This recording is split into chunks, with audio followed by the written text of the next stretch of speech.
Good afternoon, Year 10. So obviously we're back to doing these video lessons for quite a prolonged period of time now, for the next 10 days. So you'll find that we're moving on a little bit from where you had left school. We're moving on to the last topic of the year, which is called food security. And that's just because it works quite well as a home research task. Now we'll start off the lesson today with this exam question, just to get your head back in the biology game. So the 4-marker, so 4 marks on how to sample the size of a population of ragwort weed. Now, pause me for up to 4 minutes. Get yourself just a bullet point answer for, if I wanted you to tell me how many ragworts there were in an area, how would you go about doing that? Just pause me now. Fine. So let's have a look at the answer for you. So you should have written that down with bullet points, and obviously your teacher will be checking your work when you get back into school as to whether you have actually completed that. And it looks like this. So first things first, if you're sampling a plant, you're going to use a quadrat. You almost get a mark for mentioning quadrats.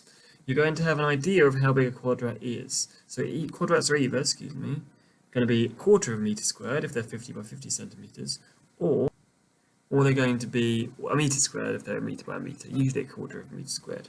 The idea of quadrats being placed randomly and how you're going to do that. So you talk about using a random number generator, for instance, is the kind of standard way you go about doing that. Then you're going to use a suitable number of quadrats, and if you use a number, you have to use the number 10 or above. Ideally, you just wouldn't use a number here, you just say a large number of quadrats. I would repeat it a large number of times, and that will do just fine. And then count the number of plants in each quadrat, calculation of how many there are on average per quadrat. So you do it 10 times, take an average, and you're going to determine how big the field is and multiply that by the size. So hopefully you remember that. That was really just an idea of getting us back into thinking biologically. Now we're stuck at home again. Now have a look down that mark scheme. Just decide for yourself, did you, and you have a look at the levels, did you have a method that would lead to the production of a valid outcome? Did you get all key steps identified? You get all of that down. If you didn't, you can't really get more than 2 marks. Okay, so I'm going to start off food security. And really now the question is, what on earth is food security? So I'm going to play a video here. If you can't hear it for some reason, if it doesn't work very well out of this video, watching a video out of a video if you like, then you're welcome to just copy in that v equals 7FON, etc. bit into your browser, and it will play the video for you. Okay, so let me bring that up for you.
I had, in all honesty, forgotten how awful the music on that video was, but it got you all the key points there, with some lovely visuals in the background.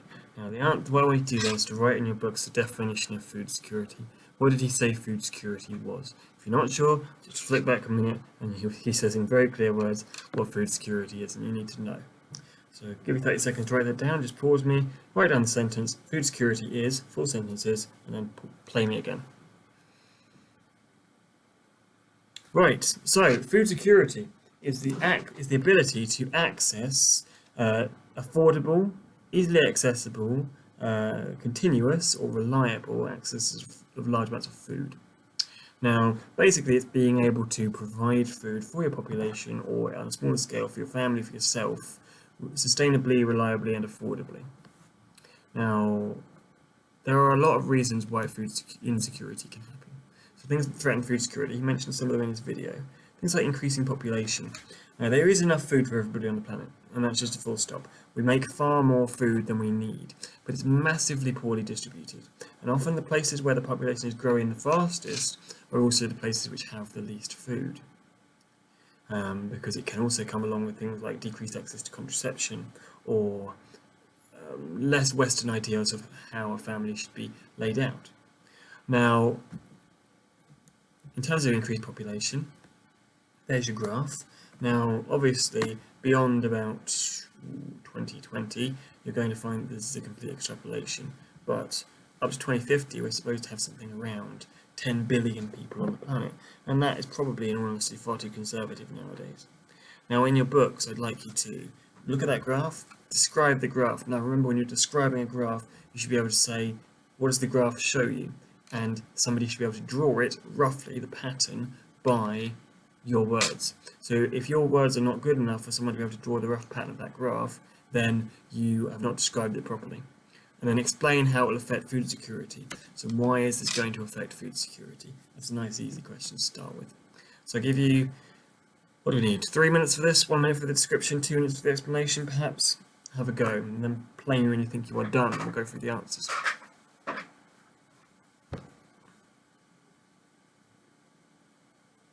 So, food security. So firstly, when describing the graph, you need to say that between, say, 1900 and 1950, whilst the population did increase, it only increased very small amounts. They will have seen this as a massive increase because it's gone from 1.65 to 2.5, but compared to changes since 1950 to 2000, it's almost nothing. Now, between 1950 and 2000, you can say that the population increase went up massively, or almost tripled, and then you need to say it continued to go up and will continue to go up, it's thought, up until about 2050. Now, that's an extrapolation, and that's based on current data, but it's entirely plausible. Now, in terms of how it will affect food security, well, if there's more mouths to feed, then food supplies are going to be more stretched. There's going to be less reliable food, particularly for poorer people, and because food's going to be more in demand, price will go up, which is why it's also going to be more expensive. So there's a lot to say there. So population is one of the ways in which this is going badly wrong with food security. So increasing population was the first one. Number 2, changing diets. So, if you have a look at this, this is between 1960 and 2010. I'm moving stuff out of the way again. We've got different things people eat. Now you can see that in terms of the types of food we're eating, it's changing quite dramatically. So for instance, in terms of fat, the amount of oils we're eating is increasing, and to be honest, the amount of fat in general we're eating is increasing. But that's followed up with also things from animal products. In terms of protein, the amount of meat we're eating is increasing dramatically, as are the amount of things like grains, particularly meat. And all of these changes mean that we're moving towards a type of food, a type of diet, which requires an enormous amount more energy and water input to make it happen. So, if you want to feed a plant with water, it requires small amounts of water. But then if you want to feed a pig with water, not only does it need the plant, which took all the water, it also needs a large amount of the plant, and it needs water itself. Similarly with energy, if you want to keep a plant, you can keep it outside. You can keep it in a greenhouse potentially, but that's about the most energy you're going to put in most of the time. With an animal, you're requiring constant heating of places they're going to live, you're requiring transport for their foods, it requires an enormous amount more food, and more energy, excuse me. And Western diets particularly are moving much more towards meat-based diets, and that is very, very bad, not only for the environment, because of the increased carbon dioxide emissions, but also because of food security, because we use a lot of the things we used to eat, like wheat, in order to feed our animals, and we get a lot less out at the other end. So, somewhere in your notes you need to say, how diets are changing, i.e. increased meat and increased oils, and why that is bad for food security. So you'll need to have those in sentences. I'll give you a couple of minutes to do that.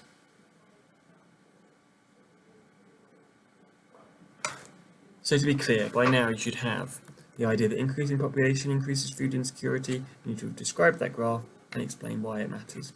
Then you need to have described how our diets have changed. We've discussed that and why that's bad for food security. The final one is environmental change. I apologize, it's not the final one. The third one is environmental change. Now, this is natural disasters over time.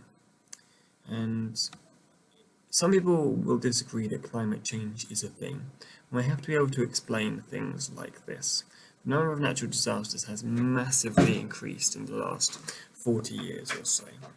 And that's for lots of reasons. As humans have spread out, they've often spread out into areas which are more dangerous, less safe, but the number of natural disasters around the world have just increased. And you can imagine that would massively increase food insecurity. And that is because when there are natural disasters, it often leads people to become refugees. When they become refugees, they require feeding themselves somehow off the land, or somebody to feed them. Often takes them off of farms and land which they have had. And natural disasters and environmental changes are ruining large portions of particularly sub-Saharan Africa and parts of Southeast Asia, where you're getting the growth of deserts because of environmental change. The deserts are taking over the surrounding areas, particularly the Sahara Desert. And you've also got natural disasters like tsunamis and typhoons, which destroy people's homes and reduce their ability to pay for food or to grow food of their own. So again, this is just notes. You just need to say that natural disasters are increasing over time, that environmental change is increasing over time, and this can make people less capable of paying for food when it happens to them. Fine, conflicts and war. So, again, number of conflicts. We can think of the 1950s onwards as relatively peaceful, because most of the wars that we think of as like the Second World War and the First World War. That's up to the 1940s. Fine, we're sorted. But of course, there have been lots and lots of conflicts over the course of time. And you can see here, you've got things like one-sided violence, which is discrimination against individuals, for instance, attempted genocides and things like that. They are not as common as they used to be nowadays, but they had a peak in the early 2000s. Non-state violence, we're talking about things like the Islamic State when it spread around. And state violence, we're talking about wars between states. Now, they're not all increasing, but they do stay at a relatively high level. Now, these conflicts will cause people, again, to lose homes, to lose livelihoods, to lose farms, and therefore to lose their ability to pay for food. Now, those are the four we're going to focus on. Now, I'd like you to, again, to just take a sentence down saying that the number of conflicts has stayed relatively stable and has actually increased recently, and to say that that will, again, drive people out of their homes and decrease their ability to pay for food. So by now you should have notes on why increasing population is bad for food security, why changing diets are bad for food security, environmental change, and conflicts and war. And if you need some time for that, just pause me. Right. So, here are some, is a gap fill if you like. Now if you feel like you've kept up quite nicely with those notes, that's great. If you don't, you can use this to give you the notes. If you do feel like you've kept up and you don't want to rewrite everything, you can just fill in the gaps, so literally just write down the words. So what are these words that are causing issues? Some of these we haven't touched on very much, and again, just add them to the end of your notes.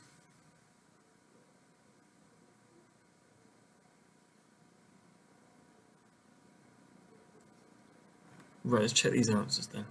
So increasing birth rate, so that's about the increasing population. Number of children born is increasing again and again and again. Not always in some countries, for instance in this country birth rate is actually decreasing, but in places like Southern Africa, places like parts of Asia, particularly China, birth rate is increasing again. Changing diets in developed countries meaning scarce food resources are transported around the world. Now, this isn't something we talked about very much. But if you want a banana, you want to eat a banana, that has to be transported from another part of the world. It has to be transported usually from a poorer part of the world. Now, traditionally, hundreds of years ago, people would just have eaten the bananas they had. Now they're selling them to Westerners, often for almost no money, in order to be able to buy other things. And so that we are taking their food away from them. And that's why it's important to do things like fair trade or Rainforest Alliance in order to ensure that your food choices are not taking food out off the plates of poorer people than you. New pests and pathogens is the P there. We didn't touch on that one. It's not a huge issue that we need to touch on right now. We touched on it a bit during the beginning of Year 10 when we talked about aphids and pest control.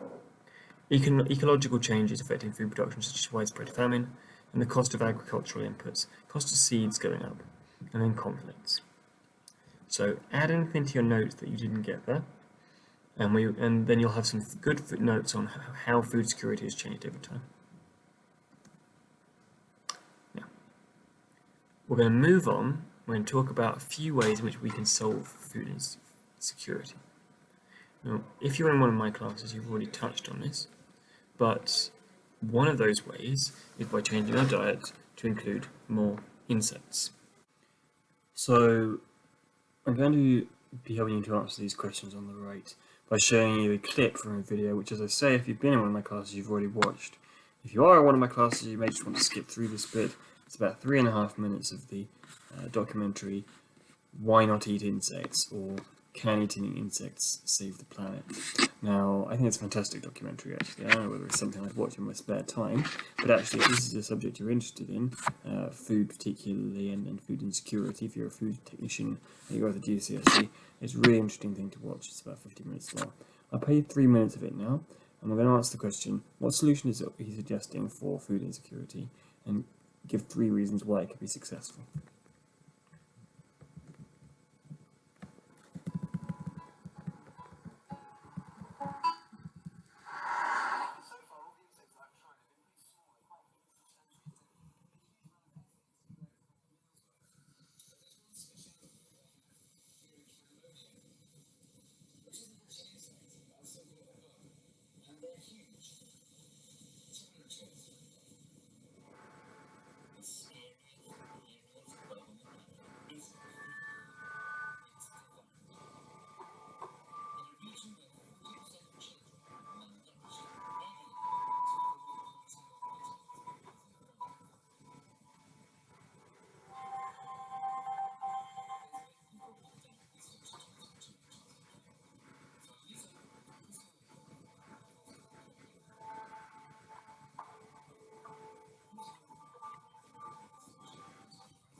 Right, so 3 questions there.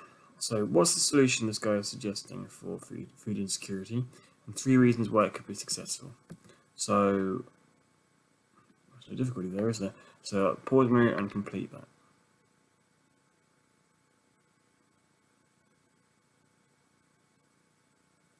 Right, so solution he's suggesting is obviously eating bugs.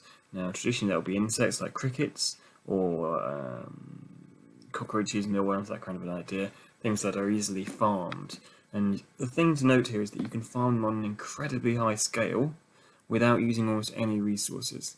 Unlike chickens, pigs, cows, which require large amounts of things like grass or wheat or hay or whatever, and which require a fair amount of space, even if you're going to treat them horribly, you still need a lot of space to keep them in. You can keep literally millions of crickets and cockroaches in buckets together, and they'll be perfectly happy, so there's no animal welfare issues there. But the good things about his clip, the things he saw, firstly, it solves malnourishment in poor communities. These things are easily hunted by people who live in those communities. Secondly, they can be delicious. So, I didn't show you the whole clip, it got to more like 7 minutes than 3, so apologies for that. But towards the end of it, he actually tastes the thing, and it actually tastes quite nice. He says the bun tastes creamy, and that's what they said, and it appears to be true. Now, if they're actually delicious, why would you not eat them? And thirdly, a third good thing about that is that these insects are full of protein. They're full of protein, which enables the boys to grow bigger than they would otherwise grow. And I, for myself, was shocked the first time I saw that documentary to see how small a 15-year-old could get when they can't get enough food. Right. In terms of other positives of insects, there's one more, which is about the environmental outcome. Cow and beef production particularly produces enormous amounts of methane, which is a greenhouse gas which causes global warming. Crickets just don't do that. And so eating more insects and less beef could be a real positive. And we're not always all talking about eating them whole.